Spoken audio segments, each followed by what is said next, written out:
little bit earlier today, we had an opportunity to talk about something that I think is becoming a growing trend in sports writ large, and that is student-athlete insurance and the idea of making sure that a catastrophic injury or illness doesn't, ruin your, livelihood and ruin your chance to go to college.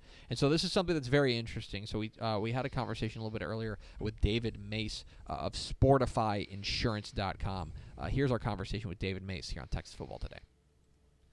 Max, yesterday hundreds of student-athletes signed their national letters of intent on National Signing Day, starting a new chapter of their football careers. But there's still a lot of unknowns, which has kind of led to a relatively new concept around the nation, Scholar Athlete Insurance. And here to talk about that is David Mace, the underwriting advisor for Risco Strategies. David, thanks for joining us. Thank you. It's a pleasure to be with you. Let's talk about Sportify Insurance. I'll admit I was a little bit ignorant of this concept. And I think there are people that, because this is such a new concept, people may be unfamiliar. Can you kind of sum up exactly what you guys phrase it as? Scholar Athlete Contingency Insurance. Can you kind of sum that up for our listeners as far as what that is? Sure, and I realize that's a mouthful, but a lot of it is education in and of itself of the concept. But simply put, it's a contingency policy which allows scholar athletes to protect their education future. And by that we mean is if they suffer a permanent disablement where they are no longer able to play sports at a high level, and that jeopardizes their recruitment status for a scholarship or their scholarship award, then the policy makes a lump sum payment that would go towards the cost of their college education. Interesting. Okay, so then how did this concept come about? What are the origins of Scholar Athlete Insurance? So from a personal perspective, I was a recruited athlete for football in the state of Texas, and I was certainly fortunate enough to have the guidance from parents, but also from coaches, which we have the presence of one of them here today with us. They were persons that were influential in defining my career path, my education goals, and having athletics be an integral part of that. Having said that, I certainly valued the education and the cost of going to school, to a 4-year college. And I certainly found that once the market started to become more sophisticated in amateur sports, going back to the more than 2 decades when I was playing, and where I see it today now with my insurance background and experience, this concept is basically a collection of thoughts, ideas, relationships that I have and some of my colleagues have in the insurance industry, where we see an underserved need of how professional this industry now is, but we're still dealing with amateur athletes. Right. Yeah, that's I think an important distinction. That it is becoming more and more like a professional league in many respects. But there are, because of the amateur status of these athletes, there are obviously things that you can and can't do. So I want to get kind of the meat and potatoes of it. How is coverage determined on something like this?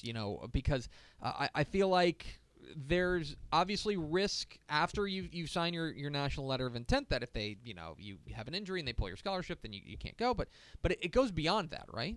Absolutely. So effectively, your risk starts as soon as you become a recruit of an elite level, where you are generating interest from the various schools that communicate with you, where, again, going back to my experience, where your parents are taking their disposable income from their monthly paycheck and are investing that in terms of you attending recruitment showcase camps and activities of that nature.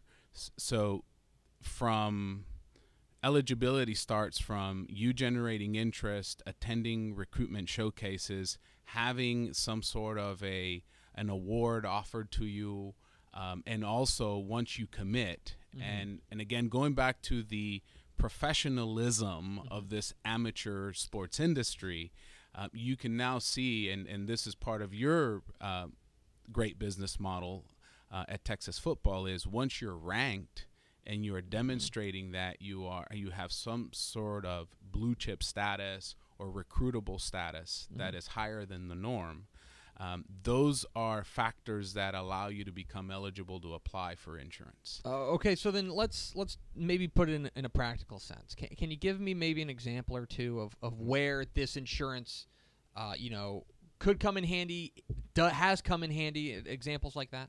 Yeah, so we have 5 eligibility criteria, specifically on the application form, which, as I mentioned, one is you have received communication from the school. Mm-hmm. That's 1. 2, you've decided to attend a college showcase. Mm-hmm. Number 3 is you are promoted via social print media as a recruited athlete. Number 4 would be that you have received some sort of scholarship award. And then also number 5 is that you have made a verbal commitment. And again, this is where a lot of the recruitment and the ranking business now comes into play, where it's very easy to determine if an athlete has committed because there are professional websites that effectively confirm that. Okay. All right. Is there maybe one or two like real world examples that you've seen where this type of Sportify insurance has really been critical to, basically, as you mentioned, it comes down to suffering some sort of, injury or some sort of illness that impairs you or makes you unable to maybe get your scholarship to pay it off.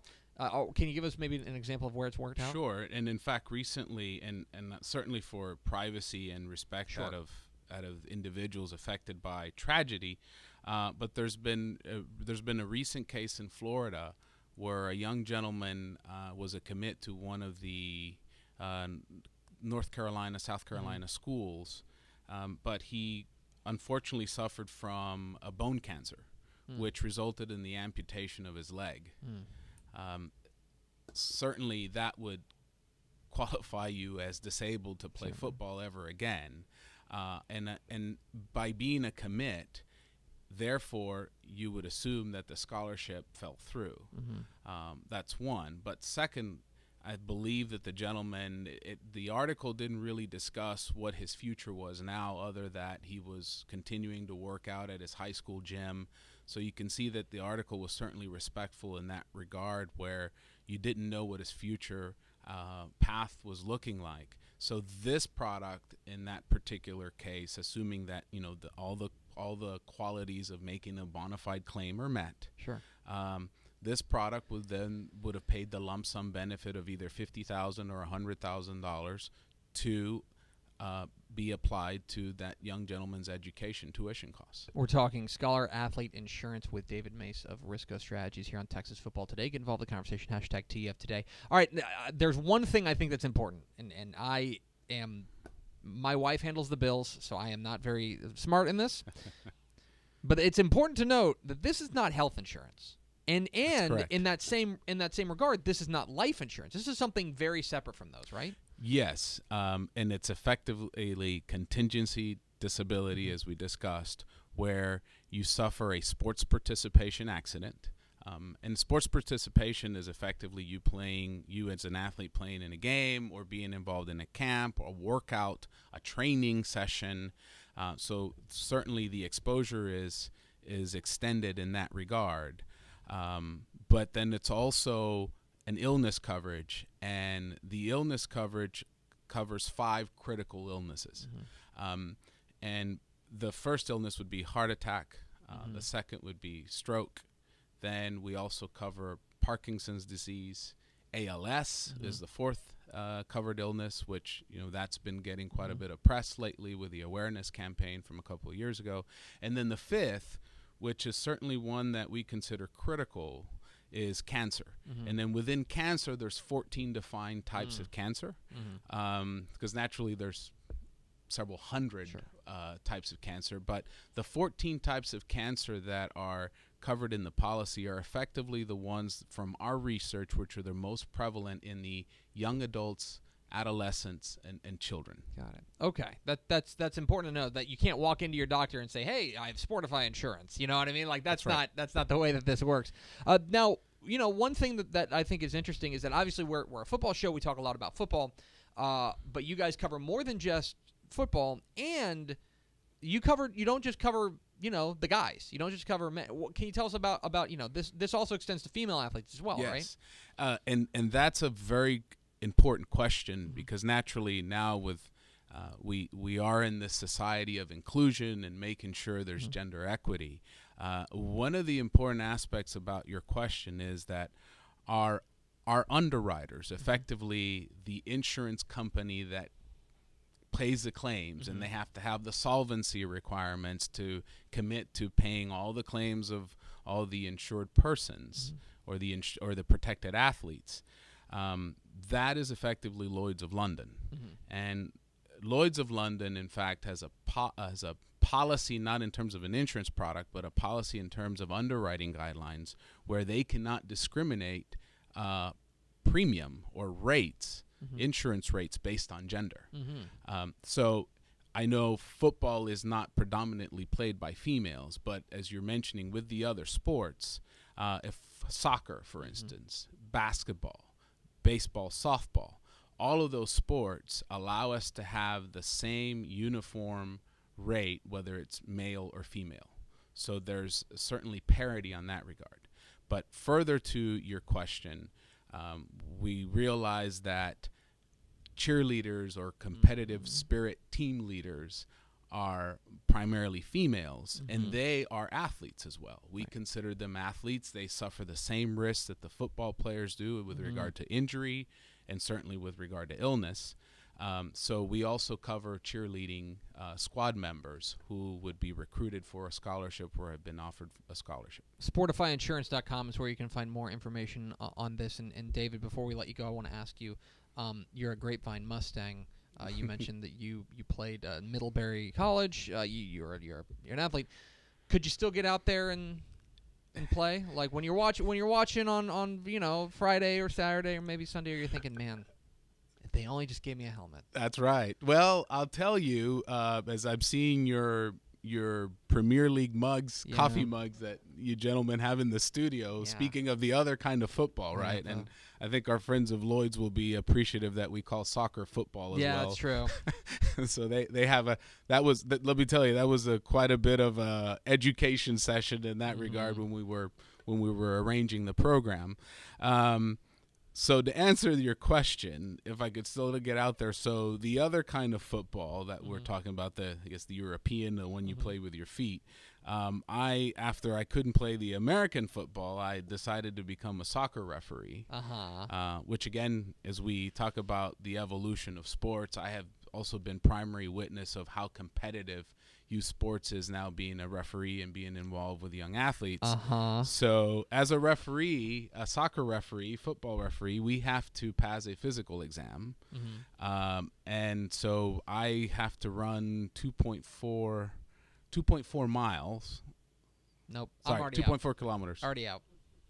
Let me take it back. 2.4 kilometers, so it's 1.5 miles. That's 6 laps around. Boy, we have to run that in 12 minutes. We're getting close. We have to run that in 12 minutes. So you're okay. No, definitely not. Yeah. But then they increase the standards, by the way. So just to give you an example, so you have what they call the FIFA interval test, and referees basically have to run 150 meters in 35 seconds, and 150 meters is one interval, then you walk for 40 seconds, another 50 meters, then you have to run another 150 meters in 30 seconds, then you walk the last 40 meters. That's one lap. Okay. You have to do 10 of those. Okay, so I've learned a lot here today.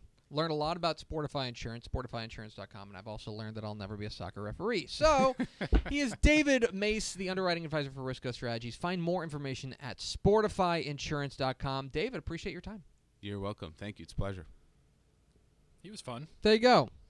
Interesting conversation about something that I think is going to take off and going to be new. Something trying to stay ahead of the trends here. We're trendy. Yeah.